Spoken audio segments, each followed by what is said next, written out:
Okay, let's go through some dry time strategies in the subtropics.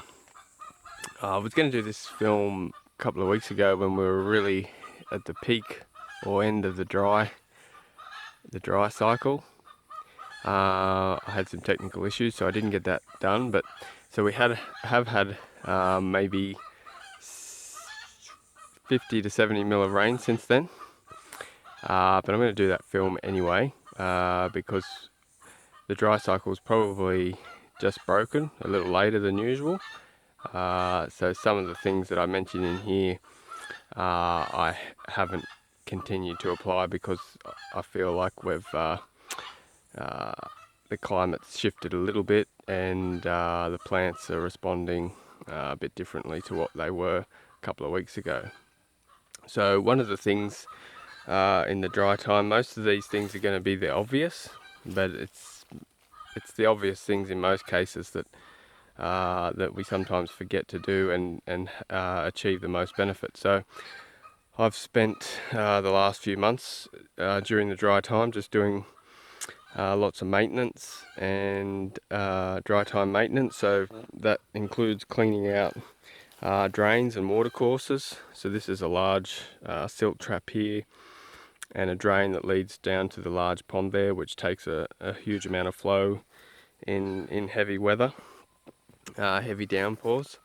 So this is all being cleaned out. We go down to the large pond here, which being at the end of the dry and with a slow leak, it is down near to empty.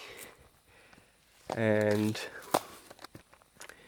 as we walk through, we can see as we have had a bit of rain, things are coming back again. So one of the things in dry times is don't prune. Keep the shade.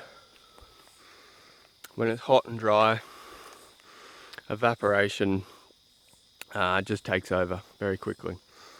So don't be tempted to go out and prune anything in that time.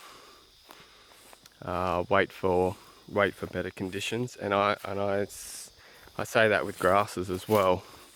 Mainly in the subtropics, in dry climates where you've got more of a risk of fire danger, it's probably recommended to keep the grass low.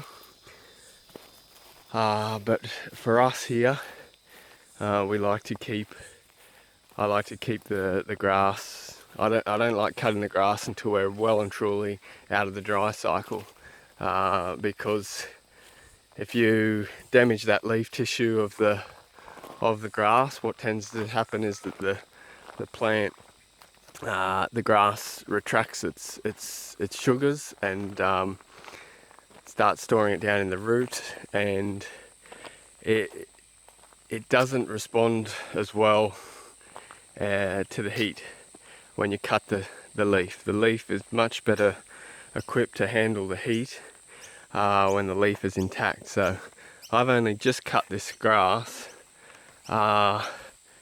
just last week because we have had a good amount of rain and the humidity's returned, so the dry hot air has dissipated and we're now into the humid air, so the grass is a lot more active and woken up. So in fact I had to cut it because it was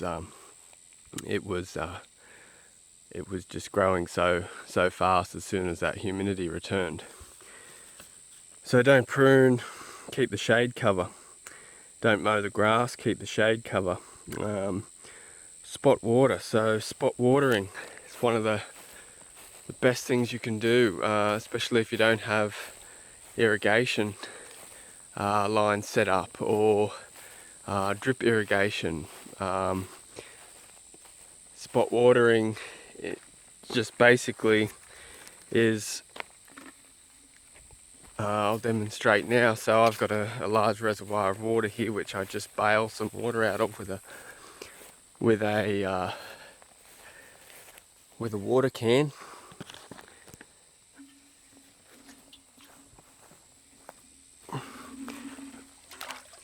it, we just go down to water's edge, we grab some water, and I call this spot watering. And in the dry time, it really conserves water and your trees really benefit. And what I do is I just give a little bit of a drink of water to each plant. Nothing big, it's a quick process. And what it does is it just gives that plant just enough fluid just to know that everything's okay, and it doesn't have to go too much into a kind of stasis. It can still put out tissue, but the key to this spot watering is that it is done every day. So you just come out and you give all your select plants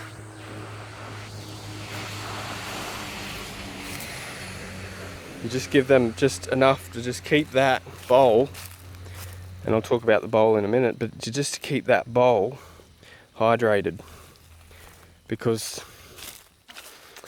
fertility and growth all depend on hydration. So the struggle in the dry time is everything drying out. So we want to keep that bowl moist. And by doing this every day, and it's just a little bit of a splash. It's just a little bit of a splash. It's very quick.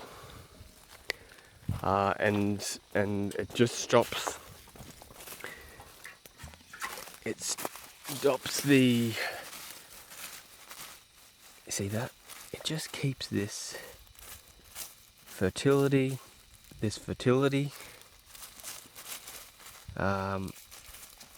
alive, just where it counts, you know, just enough to keep the plant so that it just knows that, you know, it's not going to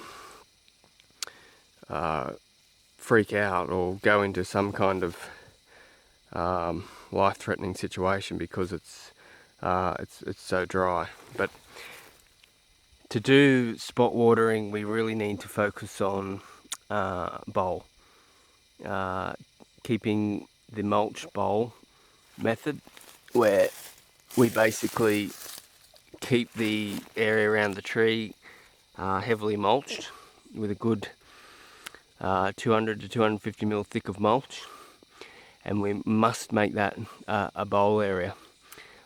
Because when we spot water, we don't want any of that water escaping. We want that water to just go straight down. So we want deep penetration there, right where it counts. Even on larger trees where the canopy is out here more, spot watering every day is enough just to keep, because those roots that are receiving the water, they'll take most of the load and they'll do most of the work. And they'll just let the drip line roots just go a little bit dormant, the feeder ones anyway.